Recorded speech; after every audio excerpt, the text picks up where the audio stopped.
Key Sudan city falls to paramilitary group. What does this mean for the war? Updates from Sudan. The symbolic Sudanese city of Fasher has fallen to paramilitary forces after weeks of intense battles and a brutal 18-month siege. So what does their takeover mean for the people of Darfur and the state of the war in Sudan? Women have been leaving the city in droves for months.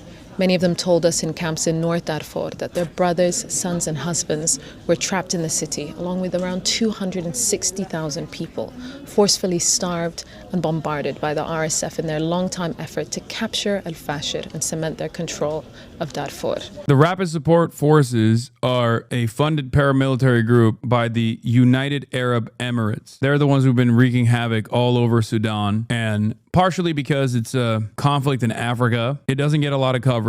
Fasher has now been captured by the RSF. RSF seized Fasher after a 500-day siege. The UAE-backed RSF has begun mass killings amid total security collapse. This militia, the Rapid Support Forces militia, is backed by the United Arab Emirates. According to reports, they've even actually utilized Israeli artillery as well. Many countries were caught off guard by the sudden spike in demand for gold over the last 2 decades. That left a huge vacuum that was filled by artisanal and small-scale gold miners. And when you have a very volatile situation or even an armed conflict like in Sudan, then of course you have these armed groups that seek to take control of the mines and enrich themselves. Also, the UAE doesn't have enough competency in its ranks either. So in order to train the RSF militias, they also rely on Colombian mercenaries as well. Remember what I told you guys about like these Gulf states and how the Gulf states, like the actual nationals, they have too much money individually because like their actual population is very small. It's mostly just like immigrant workers, right? Some literally devoid of passports. The number of citizens is much smaller, and they also have a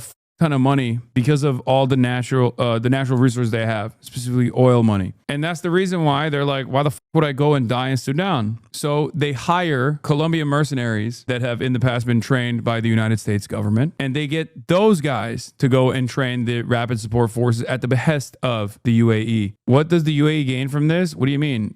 Massive foothold for mineral extraction, gold mines, things of that nature. Why did Africa get colonized throughout time? In the words of Parenti, you don't steal from a poor person. You steal from someone who has something to steal. Africa has plenty of resources to steal.